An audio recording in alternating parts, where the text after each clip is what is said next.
to another Demarcation Media Mega Construx review. Today, at long last, we are going to be looking at UNSC Fireteam Shadow. For those of you who have been watching the channel for a while, you will know that I've been after this set for some time now. Probably about 2+ years. I say 2 years because I've been earnestly searching for it for about 2 years, and I was kind of halfway searching for it for a couple years before that. Here it is, though.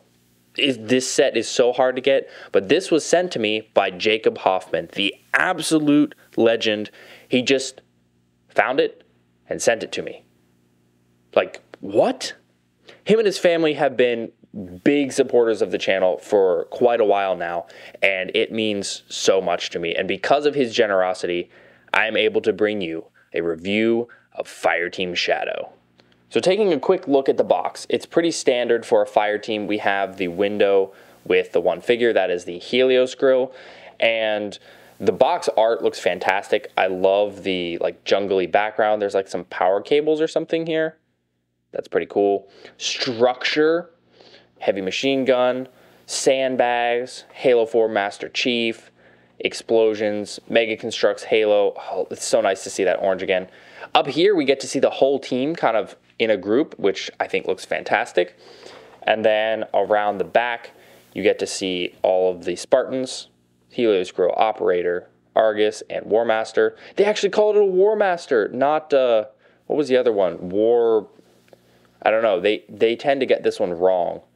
I don't remember what they call it, but they often get it wrong. But there's all the stuff. You can see it attaches to the Swords of Sanghelios set. And then we've got some weaponry up here. So let's go ahead and pop this thing open. It's funny, a lot of people have sets like the Scarab or the Mammoth or even the Vulture as their Holy Grail set, their White Whale. But this is it for me. This is the set that has been my Grail set. And I cannot think of another one right now. I don't have, oh, yay, got that Grail set. Now I can move on to another one. This is it, guys. This is my Grail set right here. So what do we got? We have oh, yeah, that's right. I have to build the figures. Some weapon parts. Some more parts. Oh, okay. Okay. Whoa, what is that? I've not seen that piece before. Why is there a fusion coil thing in with the Operator? Alright. Here are the instructions. Oh, they're a sheet. Okay. So we got a total of 1, 2, 3, 4, 5, 6 bags. And then a Helioskrill. If I can get him out. Why do I always struggle with these? Ah, there we go. Look at that beautiful silver color. Dang. Okay, so I'm going to build this. This will have been built live, so if you want to watch that, I will put the little VOD link up in the corner, and we will come back as soon as this set is all put together. And there we go. The whole set is finished. As typical with these Fireteam sets, it's not much of a build process, though you do get a little bit of a building experience with that structure there. There's a lot of periphery pieces, which is super cool. But let's go ahead and jump in, look at the figures, starting with the main dude, that Helioskrill. The Helioskrill is kind of the main dude for Fireteam Shadow, at least in my mind, because, he's the guy that's in the little window on the front. I feel like we see this dude most often. Maybe it's just on Google if you look him up. Look up Fireteam Shadow. This guy pops up most often. I don't know. But this guy feels like the poster child for Fireteam Shadow.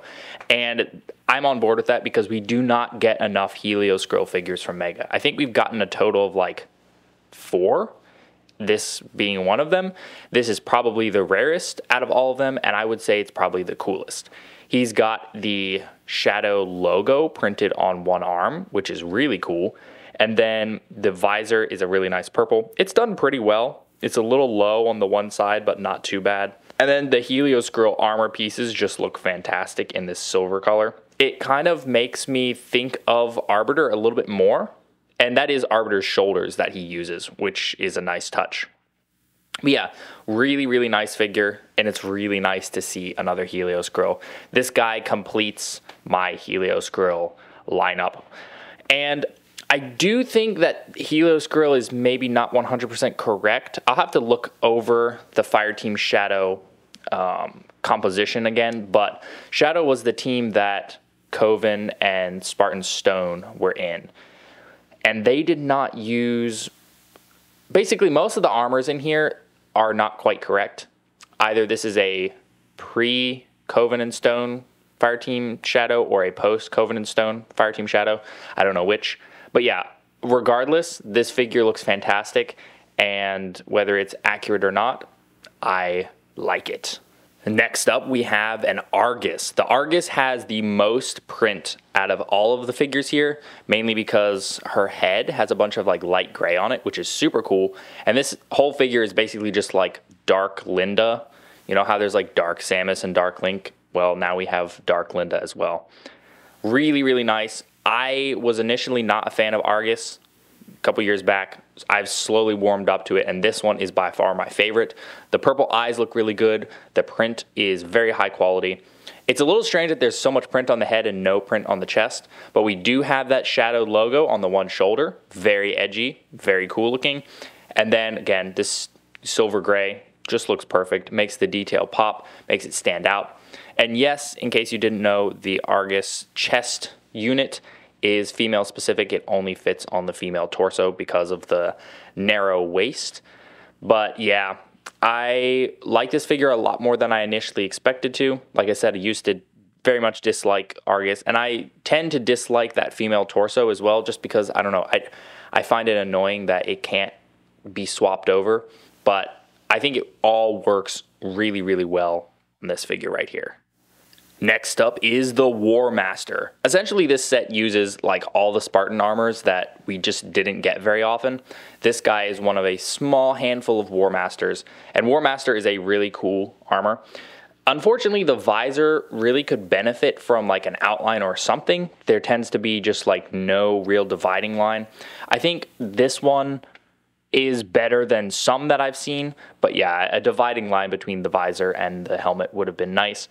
But again, Warmaster is really nice. This color looks perfect. The purple visor looks great. It's done pretty well. Again, I wish the edges were a little bit harder and there was more of a dividing line. But we do have that Shadow logo again. Because of the way the shoulder is, it's a little messier just because there's like an indent there with a bunch of detail. It is what it is. I don't think Mega could have done any better with it.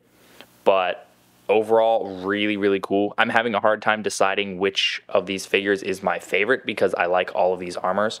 And yeah, I'm very glad to add this dude to my Warmaster lineup.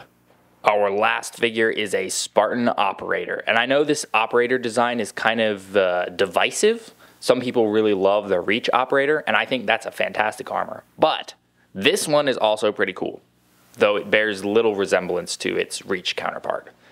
This is, yet again, another armor that Mega did not use very often. There was only a small handful of them. The most notable being Hoya from Fireteam Majestic. He was in one of the Halo Heroes series. And again, this color works so well. The detail stands out perfectly. I would never weather these guys because this gray works too well. This dude has the cleanest Fireteam Shadow print on his shoulder out of the whole team. And then his visor is also done really well. Again, the detail just pops in a really satisfying way with this color. This dude does unfortunately have a few defects or quality control issues. His right arm doesn't want to fit all the way into his torso, and his left arm does not want to fit all the way into the elbow. Fortunately, those are easy fixes.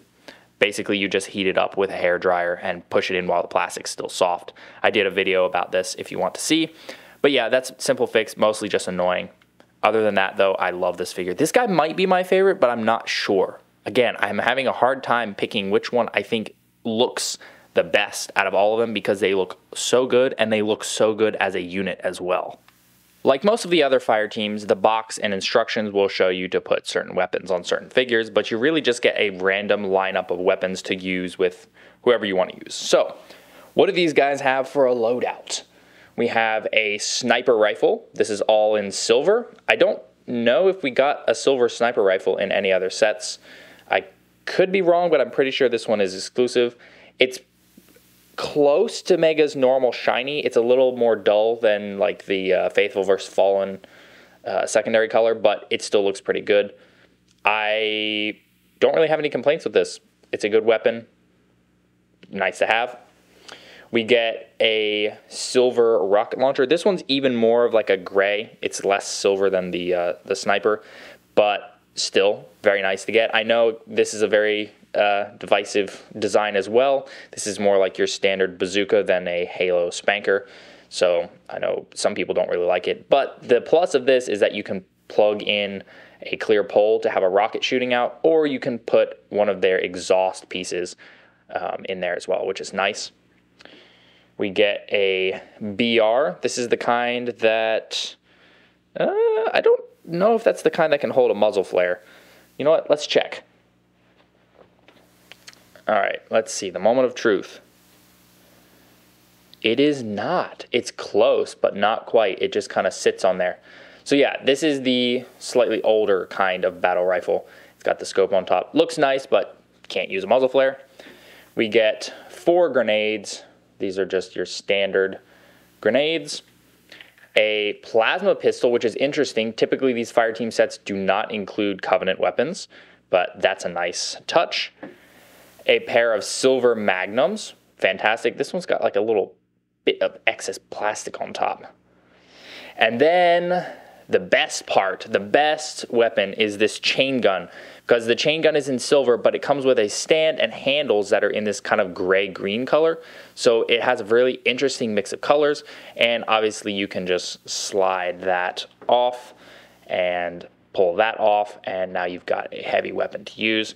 In case you did not know, these stands show you which way is forward. This is the front leg, so you would position it like that, and then you can just slide the handles back on.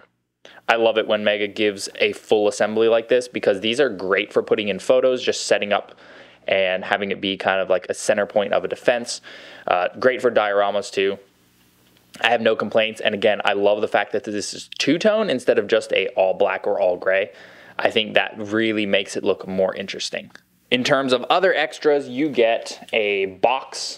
This is, whoa, come back. This is for your extra grenades and stuff. It's a little weird. It's kind of a translucent copper. I'm not sure how I feel about that color. When there's not light shining through it, it looks good, but it's a little weird when you see the light shining through it. But we can put grenades in there. Where's my other grenades? Put grenades in there, and then also one of the extra pistols can go in there. And then we're just gonna seal that up, like so. You get a fusion coil with lime green kind of insides. Great to get these. Again, great for sticking in photos, great for having in dioramas. Really can't go wrong. You get stands for each figure. Nice touch. And the best part, you get a little sandbag wall. These might be Mega's best pieces. Like, out of anything else, I think I have used sandbags the most. Other than figures, of course, but like most of my photos will have sandbags in them to some degree. So I am fully on board with this. You get a decent little stack here, nice little bit of cover. You can use it to, you know, set up your gun behind, something like that. Really nice. Fantastic. Sandbags. Every time we get sandbags, I am all for it. Now, the main build itself is pretty different from most of the other Fireteam sets. It's like a bit of a building. Also, it's held together by this piece in the center, which means it warps upward a little bit, which is kind of aggravating. If this piece is warped at all, it'll make the whole thing bow upward. That's kind of annoying. It does look pretty cool, but yeah, that's like, But you could easily just remove that. It doesn't have to be connected to this other section. There is another sandbag here, as well as a little stand here, so you can do like some jumping poses perhaps. Let's see, can we get like a Spider-Man-ish pose here? Spider-Skrill. Yeah, there we go. So you can get kind of like a jumping, maybe jumping off the roof if we angle him that way.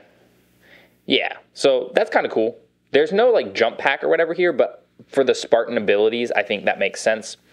And then we can just pull this off if we don't want it there. Voila. Now this guy just kind of looks like he's floating in midair. The building is very nicely shaped, very bright orange. It like is a bit bunker-esque. I really like the window here. There is a little bit of space back here where you can stick a figure, kind of use it as cover. It makes me think of those little emplacements in the Forward Unto Dawn movie, the little bits of cover in their training forest area, but that's really nice.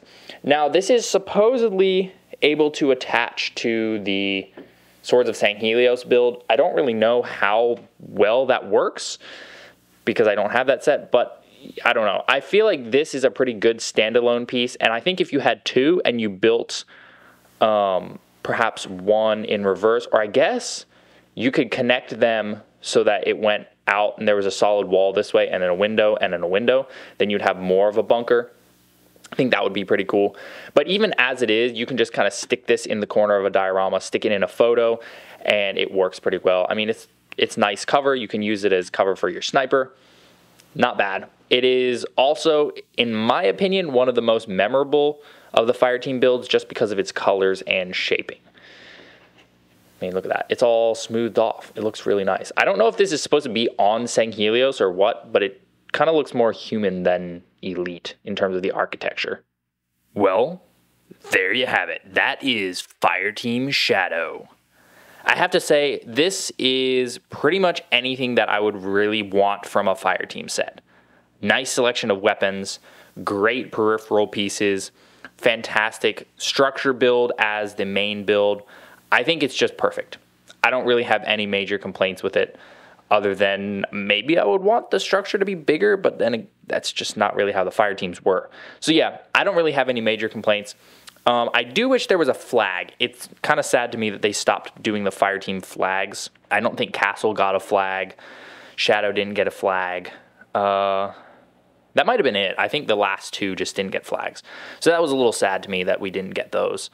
But other than that, perfect color for the figures. It's perfect. I feel like that Homelander meme. It's perfect down to every last detail. What's not perfect is the price, because this thing is like $70 is the cheapest, $90 is more standard, and I think that's... I love this set so much, and I wish I could say, yes, go buy it because it's so good, but that price hurts. That price hurts. I mean, that's why it took me so long to even do this review, and I wouldn't be doing this without Jacob Hoffman and his generous gifting of this set. So again, huge thank you to him. This video would not have happened without it. And this set is now, if not in my #1 favorite set spot, it's at least in the top 3. The ODST Hive Exterminators and the Banished Garrison pack are like, and then this set, they're all like tied for the top 3 of my favorite sets. But yeah, this is pretty much perfect. My only complaints, aside from missing flag, is Operator had some issues, easily fixed, and then the Warmaster has one loose elbow. But that's it. Other than that, I absolutely love this set, and I've already started taking photos with it, actually. And I can't wait to take more. Like, I could just pack up this set in my backpack with me when I go out to take photos, and it has everything that I need for a good scene. And that, to me, is what makes a good set. Thanks so much for watching. If you enjoyed this video, please leave a like and consider subscribing, and I'll see you next time.